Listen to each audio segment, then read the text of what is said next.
जय श्री कृष्ण। स्वागत है आप सभी का मेरे भक्ति भावना यूट्यूब चैनल पर।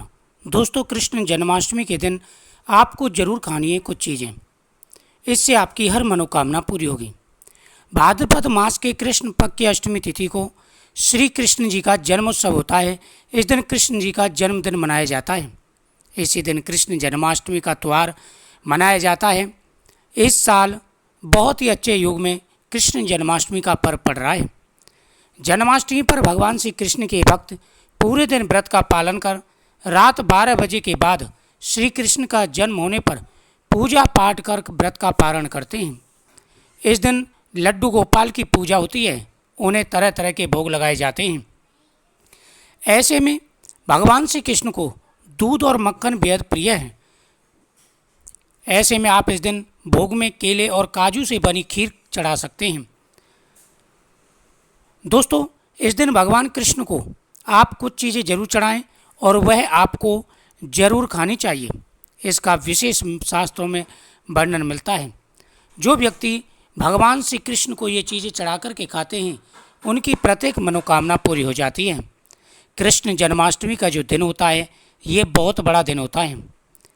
हर प्रकार के कार्यों में अगर आपको रुकावट आ रही है, पुत्र की इच्छा पूरी नहीं हो पा रही, घर में कोई ना कोई परेशानी लगी रहती है, तो आप कृष्ण जन्माष्टमी के दिन यह निम्न उपाय जरूर करें। इस दिन कई राशियां बेहद ही भाग्यशाली रहने वाली हैं।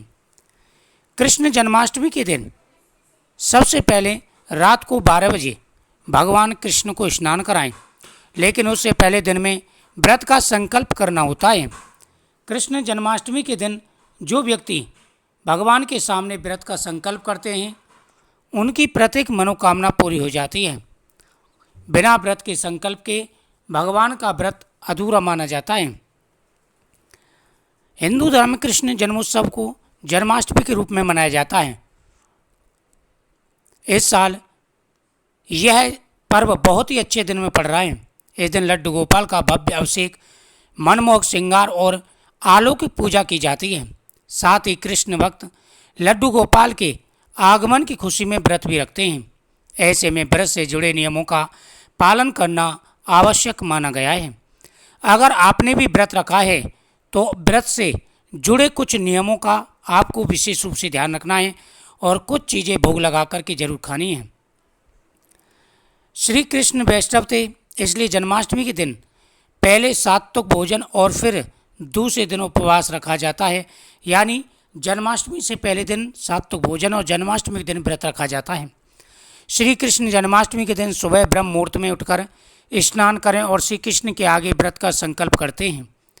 यह संकल्प आप हाथों में तुलसी की एक पत्ती पकड़कर करें और साथ ही व्रत के दौरान होने वाली किसी भी भूल के लिए भगवान से क्षमा याचना करनी चाहिए। यदि आप वैवाहिक हैं तो उपवास रखने के एक रात्रि पूर्व आपको ब्रह्मचर्य व्रत का पालन जरूर करना चाहिए। खासतौर पर रात्रि के समय जन्माष्टमी के दिन विशेष रूप से नियमों का पालन करें। इस दिन झूठ ना बोलें। घर में कोई भी तामसिक चीज़ नहीं बननी चाहिए। जन्माष्टमी के दिन आप भगवान श्री कृष्ण की पूजा करें और उन्हें नैवेद्य अर्पण करें। मक्खन, मिश्री, तिल, दूध, खीरा, केला, पंचमेवा, ये चीज़ें अर्पण करें। इस दिन भगवान श्री कृष्ण की माता देवकी को प्रसव पीड़ा शुरू हुई थी और फिर रात्रि में श्री कृष्ण भगवान का जन्म हुआ था। इस उपलक्ष्य में व्रत रखा जाता है। जन्माष्टमी के दिन आप लक्ष्मी नारायण की पूजा करनी चाहिए। इस दिन लक्ष्मी जी को प्रसन्न करने के लिए आपको घर के द्वार को कमल के फूलों से सजाना चाहिए। भगवान को भी कमल पुष्प अर्पण करने चाहिए। कमल का फूल भगवान श्री कृष्ण को बेहद ही प्रिय है, क्योंकि देवी लक्ष्मी इस पुष्प में निवास करती हैं।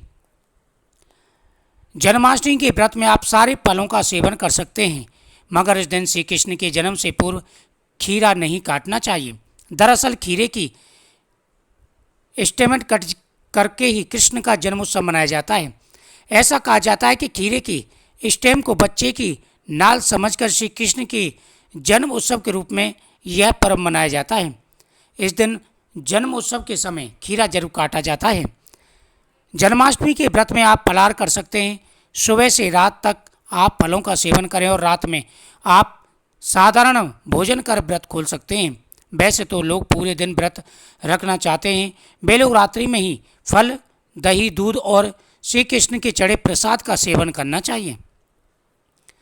श्री कृष्ण के जन्म दिवस पर आप व्रत रख रही हैं तो शाम को पूजा के वक्त आपको नए वस्त्र पहनने चाहिए। इस दिन आप मौन व्रत रखकर श्री कृष्ण के नाम का जाप भी कर सकती हैं। यदि मौन व्रत नहीं रख रही हैं तो आपको पूरे दिन श्री कृष्ण के मंत्रों का जाप करना चाहिए। इस दिन आप पानी में तुलसी की पत्ती डालकर उसका सेवन करें। इतना ही नहीं, आपको तुलसी भी इसी दिन विधि विधान से पूजा करनी चाहिए और श्री कृष्ण के हर भोग में तुलसी के पत्ते डालने चाहिए। व्रत रखने वाले को, हर जातक को श्री कृष्ण जन्म के बाद उन्हें झूला जरूर झुलाना चाहिए और जिस पंचामृत से लड्डू गोपाल को स्नान कराया है उसे प्रसाद के रूप में जरूर ग्रहण करना चाहिए।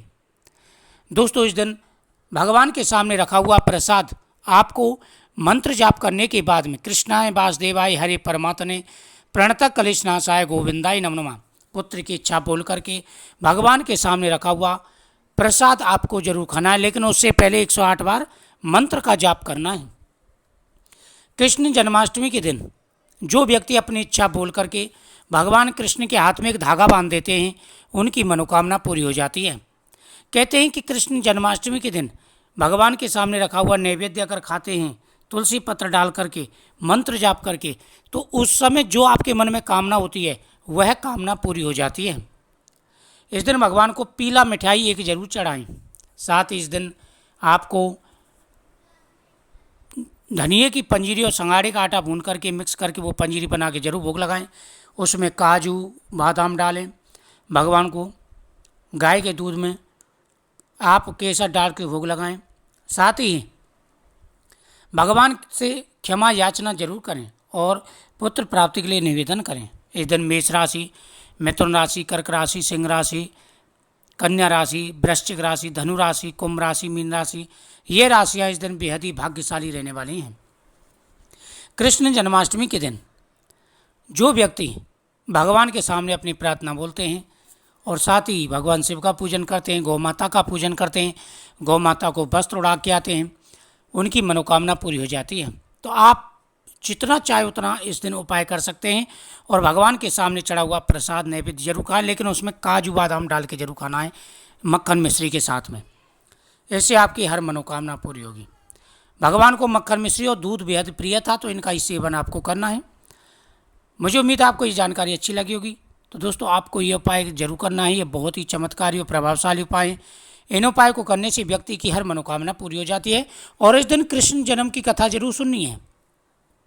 भगवान श्री कृष्ण का जन्म हुआ था तो वह कथा जरूर सुननी है। द्वापर युग की बात है, बड़ा भयंकर अत्याचार हो रहा था। बड़े पापी थे, तृणावत, अगासुर, बगासुर, मायासुर, सभी कंस के साथ मिलकर के बाणासुर के साथ में सभी पृथ्वी पर अत्याचार कर रहे थे। तो पृथ्वी माता परेशान हो चुकी थी और वह भगवान विष्णु के पास गई। भगवान विष्णु से बोली कि प्रभु, आप हमारे कष्टों का निवारण कीजिए, क्योंकि इस समय पृथ्वी पर पाप बहुत ज़्यादा बढ़ चुका है। भगवान विष्णु उनको भगवान कृष्ण के पास लेकर के गए और कहा, प्रभु, पृथ्वी माता बड़ी परेशान है, आप इनके कष्टों का निवारण करें। भगवान कृष्ण ने कहा कि हे देवताओं, तुम किसी भी प्रकार की चिंता मत करो। मैंने मन बना लिया है, विचार कर लिया है। अब मैं शीघ्र ही पृथ्वी लोक पर अवतार ग्रहण करूँगा और वहाँ पर अनेक लीलाएँ करूँगा। साथ ही धर्म की पुनः स्थापना करूँगा। यदा यदा ही धर्मस्य। भगवान बार बार अवतार लेते हैं जब धर्म की हानि होती है, अधर्म की वृद्धि होती है, तो अधर्म का नाश करके धर्म की पुनः स्थापना करते हैं।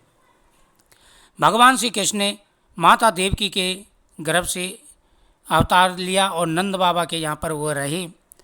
फिर उन्होंने कंस का वध किया, फिर पुनः धर्म की स्थापना की और अधर्म का नाश किया।